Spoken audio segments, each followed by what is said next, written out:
Chill na nakahiga sa bangko ang lalaking ito habang inihahanda ng babaeng nasa video ang mga kailangan para sa gagawing dental procedure. Nang sisimula ng paglilinis ng ngipin at pagkakabit ng braces, pumasok na ang mga pulis.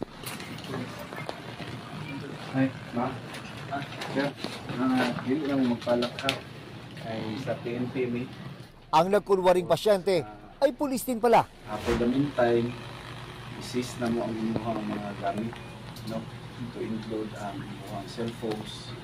Entrapment operation ito ng ACG o Anti-Cybercrime Group ng PNP sa Kidapawan City, Cotabato laban sa mag-asawang sangkot daw sa illegal dental practice. Palikod ka lang para hindi makita yun.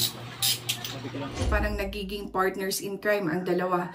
Ang babaeng suspect po ang nagsasagawa ng mga dental services katulad ng teeth cleaning, whitening at ng pagkabit ng braces. At yung asawang lalaki naman po ang nagsisilbing kanyang assistant. Pero wala raw talagang background sa pagdidentista ang mag-asawa. Ang babae ay housewife. Tricycle driver naman ang lalaki.